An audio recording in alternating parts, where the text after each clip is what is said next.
This man is not even real. And I'm considering his feelings.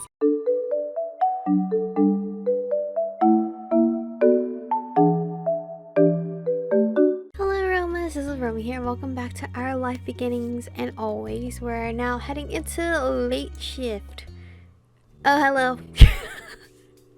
Oh, hello, Baxter. Didn't expect to see you here. After lunch, you ran into Baxter. He was more than happy for an impromptu hangout in your neighborhood. He idly spoke about the first time he bought a shirt online. Apparently, the website hadn't been in English, so he had made do with automatic online translation. Well, you're really bold here, aren't you, Baxter? I would not. His unique fashion sense was electric, in more than one way. Finding out how he filled out his wardrobe answered some of your questions about his look. He smiled in fond remembrance. I measured myself multiple times to make sure I could order the correct size. It wasn't as if I'd be able to ship it back if there were problems. But to make a long story short, it arrived in one piece, multiple months later. At that point, I wasn't going to complain. It was a physical object in my hands. He gestured with his arms for emphasis. As he did, Baxter glanced at his wrist at a watch that wasn't there. Anyway, I hope I'm not taking too much of your time with this. You had a few chores to do, but you're genuinely free. You weren't worried about it and shook your head. Where's my boy? Baxter eased back and returned to chatting. The two of you meandered around the neighborhood, aimlessly walking as you talked. I saw Cove earlier. He was on his way to work, from what I gathered in a brief chat and from how he was dressed. Yeah, he's working as a server at the tropical place. Oh, it fits him. He's lucky he found such a nice gig in this town. Cove likes having his mornings and early afternoons free, so he always takes the later shifts. Oh, so Cove is usually like the closer. I'm the opposite. I like to open and then have the rest of the day to myself. Since you're free, perhaps we can do better than standing here. I'd be delighted to invite you over to my condo to chat more comfortably. Baxter's condo. You've lived on the street your entire life, but had never actually been inside. You're curious about it. Am I dating Cove? Should I text Cove?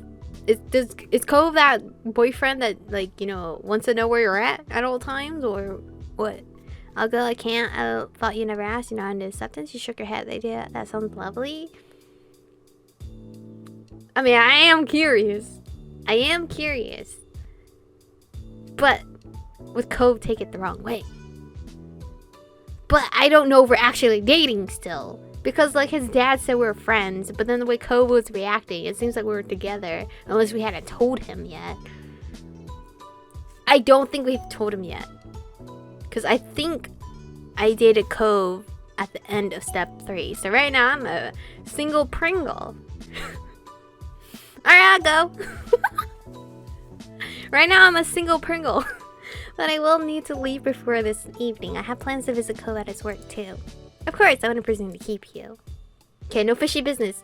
He made a grand sweeping gesture, directed his place, and led the short walk over. You followed beside him, stopping when you reached his front door. He opened it for you and welcomed you inside. It was a familiar threshold from your childhood. You couldn't help having a slight shiver up your spine as you thought of this condo's previous residents. Oh, hell no. That dolphin, we're taking that. Take that frame down, put it down. Everything else in here is fine. You took a quick breath as you cautiously stepped into the condo. The first thing you noticed was just how unexpectedly nice and sleek it was. It was also clean and smelled like some sort of unidentifiable air freshener. You had to wonder how much of this was due to whoever rented it out, the former residents or the current ones.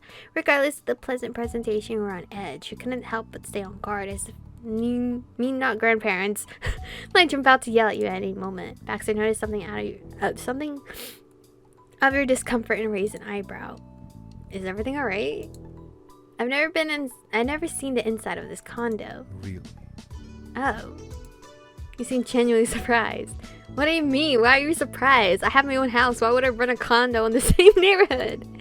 The former neighbors never had you over for tea. Sounds out of character for this street. You laughed at the thought of the prior visitors willingly being in the same space as you. Definitely not. This was the mean old people's house. They weren't exactly nice to kids. They'd be appalled to know I was in here. Wow, this is amazing. I can't believe I'm actually inside. Baxter's smile was curled as he ushered you the rest of the way inside and closed his door. I'd like to hear more about this. Sounds like there's a story here. He sat on his sofa, first sitting properly before readjusting his position to a comfortably forward crouch. He waved his hand toward his furniture, an invitation to take a seat yourself. This is not, it just feels weird. This feels like I should have come here. Like, I don't feel comfortable now that I'm in here. He sat on his couch beside him. He sprawled on the other half of his couch. He took a seat on a nearby chair. He continued standing. Yo, I'm that person. You could sit down. I would stand. I've been sitting down all day. My bullshit lie for me saying I don't want to sit down next to you.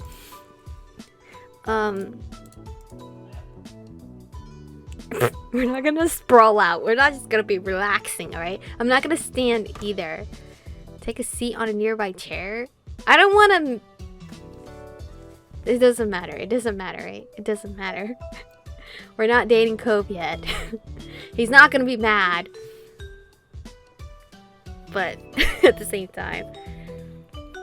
So I want to sit beside him. So it's not awkward talking from a distance. But I don't want him to think we're into him.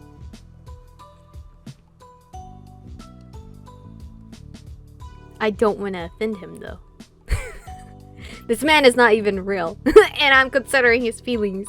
Alright, we sit beside him. You know, whatever. We took the other half of his couch and slowly lowered yourself down. It was not as comfortable as your own couch at home, but it wasn't bad. You turned yourself slightly so that it would be easier to talk to Baxter. His head titled to face you as well. I've never seen the word used like that. So you want to hear about the mean not grandparents? Absolutely. God, his voice. His voice. My ears are open. You began to give him the rundown of your past neighbors, explaining how they didn't like children, had a reputation among you and the other kids for being nasty. I wish I had more exciting stories. Honestly, I think the most memorable thing was when I almost ding-dong ditched them. My sister Lizzie wanted me to do it, but I didn't. But neither did she, so it's fair. Baxter chuckled at your non-prank story. Sounds like you. Wow, holy shit, we talked so much. It's like afternoon now. The two of you continued to chat until the sun started hanging lower in the sky. It could be seen falling through his large windows. Instead of when it was time to go, and Baxter led you to the door. I think I'm actually going on an outing to town myself. It's a good night for exploring. You nodded as you stepped outside. Bye, see you later. Thanks for having me over. Have a nice time. You waved him goodbye. You left without looking back. That's savage. Thanks for having me over. Bye, Michiko. Departed in good spirits and walked off. Alright, nice. Nothing happened, thank God. You entered your house and got yourself ready to visit Cove. You were definitely looking forward to seeing him. Lately, Cove had been working more often. You rarely saw him during his shift for obvious reasons. He was busy. That was why it had been a surprise when Cove asked you to swing by. Maybe... Wait, he asked me to swing by and I was over here hanging out with another dude? Maybe Cove was also thinking about how much his job had impacted how often you saw each other. You grabbed the keys to see your family's cottage right there. You started to walk to Cove's job. Shit, let's just take a walk. It's a nice day to walk, you know? Cove's work wasn't far. You figured it'd be nice to walk instead of driving. The air felt heated around you, but with enough of a breeze to cool you off. You strolled past familiar buildings, not even having to think about how to get to Cove's job. You had gone down these streets more than enough times to memorize the way. It was easy to just enjoy the brief trip. It's so pretty here. Soon enough, you reached the parking lot of the tropical restaurant. You headed right inside. There was a small jingling of a bell as the front door closed behind you. It alerted the employees of your arrival, and you scanned the lobby for a tall, green-haired waiter. You saw a flash of movement and stepped to the side so you could see the back corner better. Oh, Cove, look at your cute little uniform, dude. With a better angle, Cove was easy to spot. He was cleaning the table of some customers who must have just left. He instinctively looked up from the stack of dishes at the sounds of someone approaching. Cove met your eyes with a welcome smile when he realized who it was. Thanks. Hi, Michiko. Thanks for coming. Of course. How's it going? Making good money? Cove laughed quietly, his eyes alight with past amusement. You should have seen it. When I got here earlier, there was a huge fight going on with the schedule. I just tried to stay out of it. I'm lucky no one else wants to close. It's not something I've gotta defend. Some shifts are way too competitive. That is fucking true. No one wants to fucking close, dude. He shook his head at the memory. You wondered how the shifts had been sorted out in the end. He didn't bother to elaborate further on his workplace drama. Anyways, yeah, it's fine. That was the most exciting today got. So glad I don't have to deal with all that. Good thing you weren't dragged into the problem. Now I'm worried about what it's going to be like when I get a job. You decided not to comment on it. Good thing you weren't dragged into the problem. Cove nodded in immediate agreement. don't think I could handle it. You know me. He pressed his lips together at the thought. He sighed. I really don't want to start making a scene at work. What scene, Cove? The scene of you crying? Because that's what I first thought of. I don't think he was going to be fist up like, hey, bitch, morning shift's mine, alright? Cove's eyes grew wide and then drifted off. His mind was clearly elsewhere. Speaking of work, I gotta get back to it. That's what I'm doing right now. He laughed at how easily your presence made him forget the situation at hand. Take a seat somewhere over here. That's my area. I'll be back to take your order after I finish that other table. It won't be long. With that, he gave you a sunny nod and readjusted his apron. No problem. I can be alone for a few minutes. Wait, I could just seat myself? He chose the table closest to the one that Cove was clearing. He sat at a table near a window. He settled into a seat closer to the front. I think I'll be near a window. He took a seat right near the wall and stared off into the evening. It already looked so much darker out than it had been only a few minutes ago. A few cars drove past. The seagull also landed on the sidewalk across the street. The bird was trying to eat something fry-shaped. As promised, Cove swung by again. He sat up straight, the task that had been at hand completed. He took your order with a grin and jotted down neatly. Since you had a moment together, he struck up a new conversation. So do people hit on you a lot while you're at work? You teasingly flirted with him? It feels really weird to see you on a job. How's it like working here? I feel like I would ask, so do people hit on you a lot at work? You leaned forward towards him, watching his reaction. He stuttered in bashful confusion. What? I don't know. How would I even tell? They probably do then. He dug his face down and he tried not to laugh. Cove could be very dense when it came to that. It took a second to think, and when he raised his head, he was suddenly smirking. I mean, I may not know if people have flirted with me exactly, but there are a few who sort of shot past that. I've had requests to just directly be somebody's new boyfriend, and some other stuff was weirder. Does that count? Yeah, wait, what? Couldn't stop yourself from laughing that time? You were annoyed to hear it went that far? Good for you. What kind of weirder stuff? I'm not telling. Dang. Go check out your reaction. Actually, you were suddenly reminded. I'm gonna fire him with. Well, I was hanging out with Baxter, so you were suddenly reminded of your afternoon adventure at Baxter's place. Remember the mean not grandparents I saw inside their home? What? Really? He looked amazed, like he was just barely containing himself from peppering you with questions. Suddenly, a thought hit him like a brick. Wait. He settled down immediately. I guess I shouldn't be surprised. The new person staying there is really, welcoming. Someone called out for a server. Cove turned his head without pause and gave him his best customer service smile. He nodded at you and then headed over. You watched as he got the other table at a round of refills. It was a shame your conversations were so brief, but what else could you expect when he was on the clock? Seeing Cove acting so mature was different. He was like a real adult. Getting service with a grin. At least when he remembered he was supposed to be working. You were proud of him. You felt a little awkward, like you weren't keeping up with him. You were sad at the reminder that you were really becoming adults. You found it hard to believe his crybaby self had come so far. You didn't know how to feel. I think I would be it would be so hard to believe his crybaby self had came so far. You remember when Cove would cry at the drop of a hat? Well, when he wasn't being bluntly cold. He still cried easily now, but it was different. He'd grown up and gotten more independent. Cove was really starting to make it in this adult world. It was almost unreal. When did it happen? Cove eventually remembered to drink, and then with your food. He stole a few little moments with you. Quick conversations and smiles. You watched him work. He took orders, cleaned tables, and delivered food in a very professional manner. He was always on his seat and rarely stopped moving. After he had finished eating and paid, a few large groups started to flood the restaurant. Some seemed like regular tourists, but there was also a group of 12 carrying in birthday presents. As Cove looked like he was about to be very busy, he decided it was time to head out. He scooted a chair back and started to walk towards the doors. He frowned when he saw you leaving, but then switched right back to his smile. He gave a quick wait before turning back to his bustling tables. You sighed, you shrugged, you grinned. I think I would smile back at him, you know. You felt buoyed to see Cove for a little bit. Wordlessly, you ambled back outside into the shopping area. The evening sun was warm on your skin while you were taking the trip back home. You heard the quiet jingle of your phone and stopped on the sidewalk. Then you pulled it out to check. It was from Mom. Would you mind stopping by the grocery store on your way home to pick up some asparagus and peppers for dinner tomorrow? Sure, the grocery store is right there. Can't make it myself, deadlines are tight right now. Thank you, and have a great day. Alright, Mom. Shook her head in frustration, shrugged, didn't mind the request, you were happy to do it.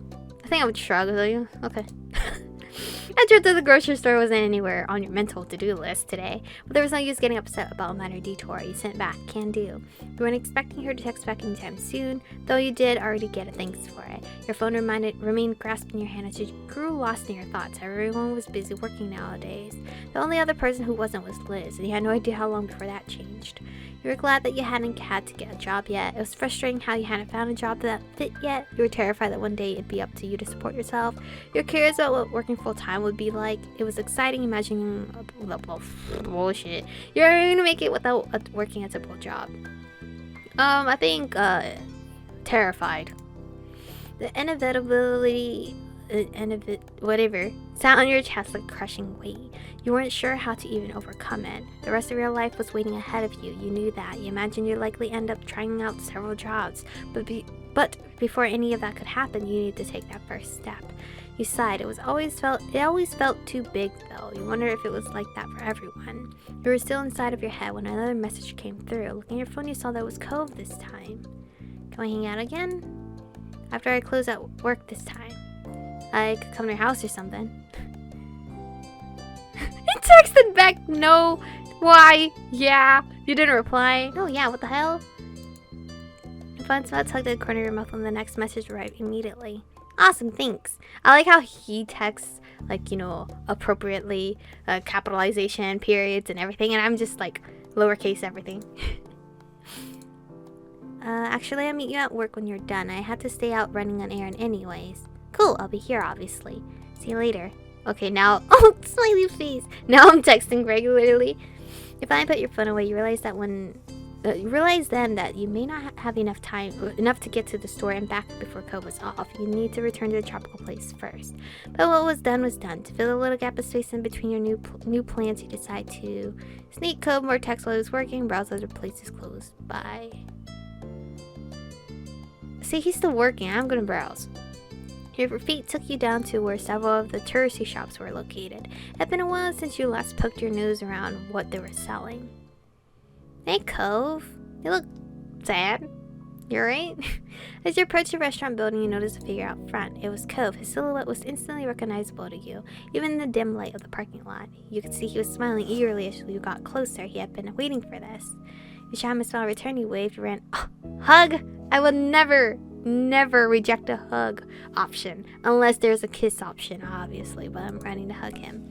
You bounded through the final steps to reach Cove and took him into your arms. He wasn't phased, simply wrapping you in an embrace of his own. We meet again. Hi, Michiko. His initial excitement at your arrival deflated quickly. Cove stopped being able to meet your eyes as he spoke more. I'm sorry for earlier when you were visiting. It wasn't very exciting, was it? I hope I wasn't wasting your time. I figured we wouldn't be chatting much while you were at work. Cove, it's never a waste to see you. It did kind of feel pointless. Why did you want me to come in the first place? I mean, he was busy. I think he just wanted to see me for a little bit, you know? It's never a waste to see you. Oh. The smile re-emerged, though only slightly. Then he continued his thought. It's just with all the shifts I've been doing lately, I want to have you around some more. That's really all. It was to make my day better. See, this is what... Okay, I called it. He wanted to see me. That's fine. But it's not like working has to be a good time, and there's better things you could have been doing than watching me do stuff at a distance. That's okay. There's nothing wrong with wanting some support. Thanks for talking to me about this. What a precious man you are. I'm flattered. He nodded, taking in his words quietly. I mean, that's okay. It's fine. I think it's fine. There's nothing wrong with wanting some support. I'm here for you. You did the best to hide your prior unhappiness and give Cove a smile. It didn't pass by Cove, unfortunately. Are you okay? No. But will I tell you that? I do not! I'm fine. He shot back sternly. No, you're not. It's not anything you did to me. I get what you were trying to do. Then what is it actually? His shoulders slumped. He clearly wasn't going to let it go. I've been thinking about how I don't have a way to support myself. Oh, yeah. When he began to speak once more, his words were crushingly soft, almost a whisper. All of this is really hard. I don't know what to do to make it okay. Nobody could make that never be a problem again, not even you. He managed a meek smile. I could still try. You're so fucking sweet. Hello? We'll both try and hopefully we'll make it work. Or not even hopefully. We just will. We only don't know how yet. His attempt at encouragement was nice, even if you weren't sure how confident you were still. Thanks, Cove. You're welcome. Cove reached out for you and you leaned into it. He gently held you against him as you relaxed against his body. It was comforting. And yet, in this situation, we're just friends. We're just besties. Nothing more. What was that errand you talked about before? Are you still doing that? Yeah, you should come with me. It was late, you knew that Cove wanted to go home, but adamantly you wanted company. Admittedly, he eased that concern by smiling softly. Sure, yeah, I can go shopping with you. You walked, right? You want me to drive you? Yeah, that would make things a lot easier.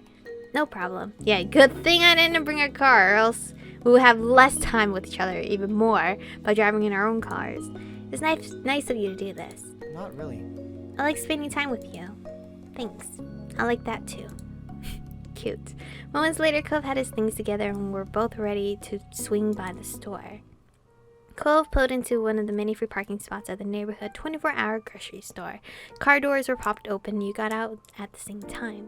There was a salty smell in the air as the two of you strolled through the dim parking lot. The local burger joint on the other side of the pavement guaranteed the place always smelled like fries.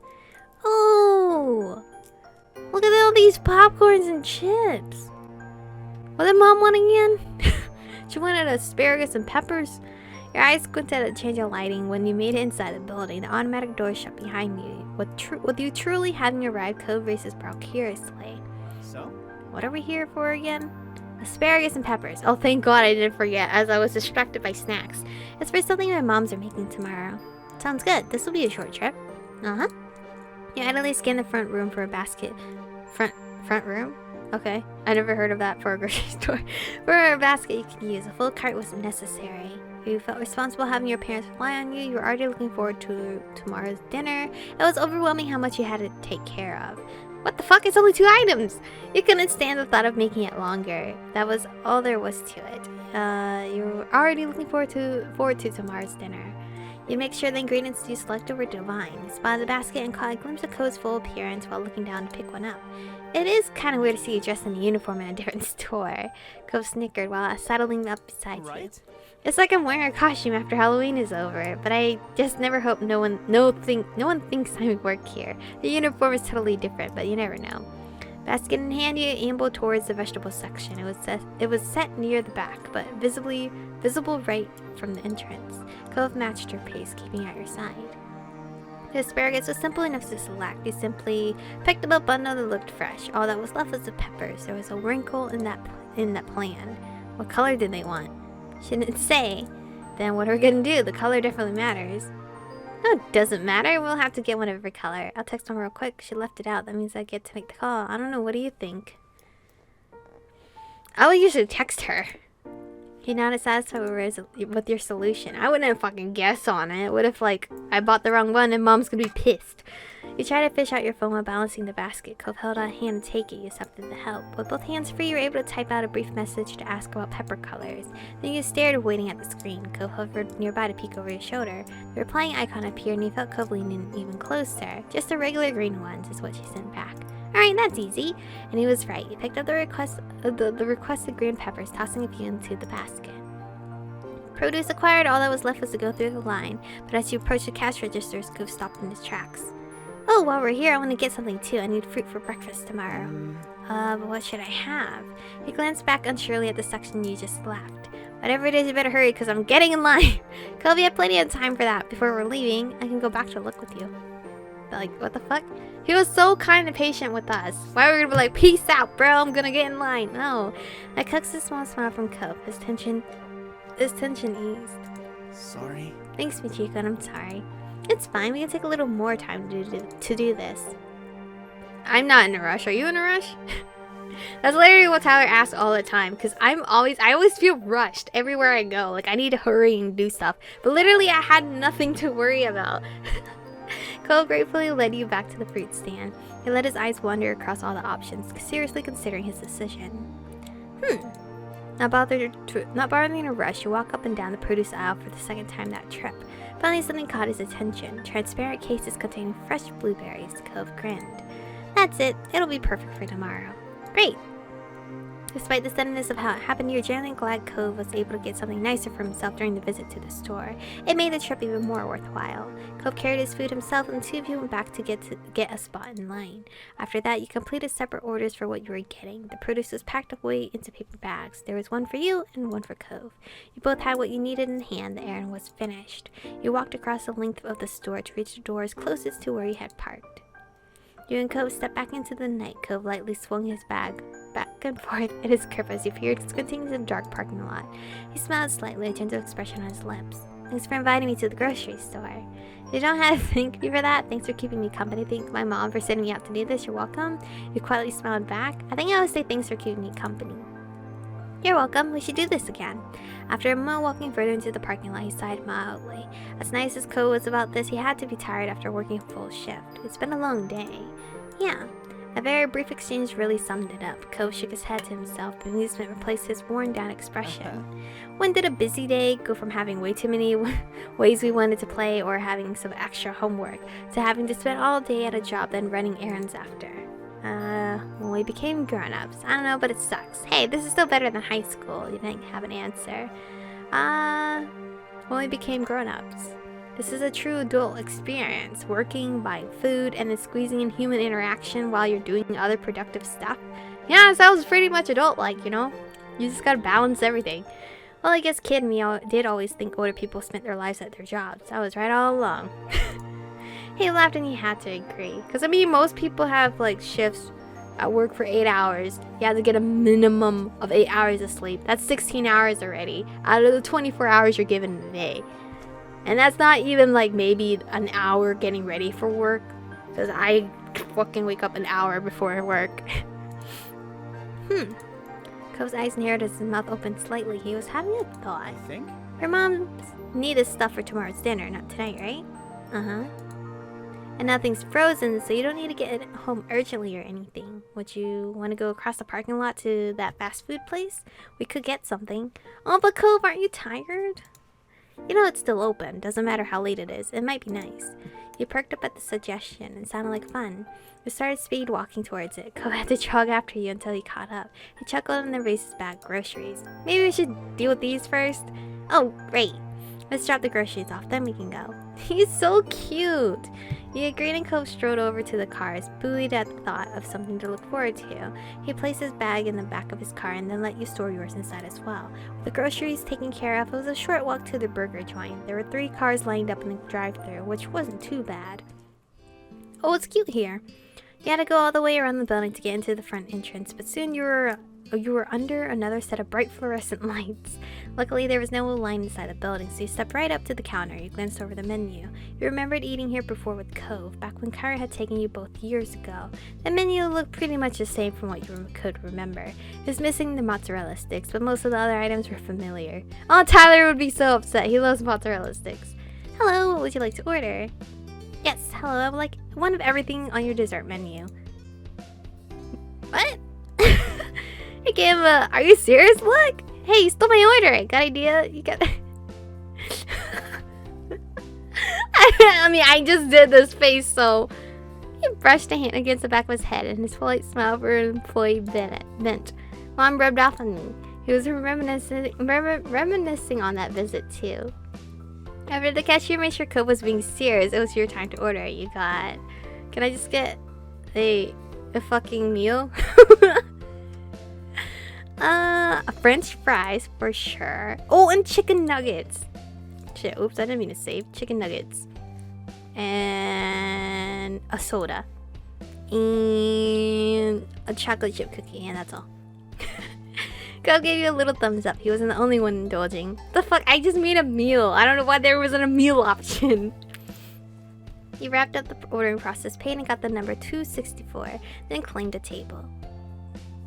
You sat down across from Cove in a booth where you had a good view of the front counter. It was nice to have the pick of the place. Thanks for doing this, Cove. I'm looking forward to this. Too bad the mozzarella sticks are gone. I'm not worried you're gonna finish all that. Thanks for doing this, Cove. Don't worry about it. I wanted to do it too. Then you took out your phone to text your moms about your delay home. You didn't want them to worry. Cove watched you before pulling out his phone as well, maybe for the same reason you did. When the updates were sent, it was back to being just you and your neighbor once more. Me and my neighbor. He offered a small smile. I missed you, you know. How? How do you just stay friends with someone like this? That's like so... Okay. Even if you weren't really ever really gone, it's been less time than I am accustomed to. He just said he missed us. So casually. Alright. Cove tapped his fist on the table definitively. He paired that action with a childish pout. If someone saw him like that, they might have assumed he was throwing a fit or not getting the toy that comes with a kid's meal. Feel the same way. I'm really glad we're doing this. We demand more time with each other. You're really cute. You're so spoiled. Chuckled his moon tantrum. You're really cute. I am. Thanks. He beamed at you sincerely, raised sunshine in this late night food trip. When the number was called, Cove hopped up from his seat before you could react. Don't worry about it. I've got it. Save our spot. Alright, see you. I'm helping get that. You know, your agreement. Shake your head no. Okay. I'm just gonna nod. He's being so independent. I'm gonna let him be independent. He was staying in the booth and got situated for the arrival of all the stuff. You checked over the table and moved your phone to the side to make sure there was a clear space. Cole returned with 2 trays in hand, a great bounty of food. He placed them down carefully, being extra cautious with the tray that held his milkshake. I'm back. And that's gonna be the last time serving food to anyone today. He smirked and you snickered. It made a lot of sense he was the one to get it. He was a professional. Thanks, I appreciate having the nice sit-down restaurant experience. It's no problem. Oh, that's all their desserts? A pie and a milkshake? I think you're missing a cookie, Cove. Cove didn't hesitate before digging in. He took a large bite of his cookie. Okay, he already ate it. We're gonna pretend he already ate it. And immediately sipped his milkshake. What the fuck? Where'd that come from? Then he took a spoon and sampled a sundae with an approving hum. He made an attempt to follow that up with a bite of his apple pie as well, but failed with a distressed look on his face. You tilted your head and silently questioned. Hot. You switched back to the milkshake. He's so cute. Taking a dedicated slurp, Cove sighed at the cool relief it brought. You also started to taste yours. It really wasn't bad. In only a minute, Cove's cookie was gone. You wouldn't be surprised if the milkshake wasn't far behind. He smiled as he enjoyed himself. He flicked the straw wrapper at Cove. You teasingly offered to feed him his remaining treats. Oh wait, that's cute. You picked up his pie and held it out to him encouragingly. He bit down his straw and his eyes went wide. He slowly took his mouth off his milkshake. Okay. Your Lisa wiggled the pie towards him. It was still warm, but it didn't feel burning hot anymore to your fingers. Oh, he's so cute. Cove leaned closer, eager to take a bite. He mumbled happily as he bit into the pie. He chuckled at his delight, and he giggled nervously while trying to swallow. He felt so glad Cove agreed to come along with you on the initial grocery trip, and equally happy you accepted his invitation here. A little time off your feet, a little something to eat. Wow, your girl rhyming. You felt more energized than before. You continued to chat, mess around, laugh, and enjoy yourselves. For the first time that night, you felt like you weren't totally grown up after all. Aww, that's so cute that he was tired, but he still made time to spend time with our girl. That is too fucking cute. Cause you know what, adult life sucks. You're just working, sleeping, you know, eat somewhere in between, obviously. And then maybe remember to text your friends to check up on them. And then maybe have time to do whatever your hobby is. It's very difficult to balance everything as you get older. And like, as I'm getting older, I'm just missing like summer vacation when I was a kid, where I would just wake up whenever the fuck I wanted to wake up, turn on my laptop and play any game I want, eat, sleep, wake up, play games. You know, that seems so nice when I am more as an adult, because you know, you gotta make your own money, you gotta pay bills, you gotta do all this shit. Then I thank you guys for watching today's episode. Stay beautiful, and I'll see you guys in the next one.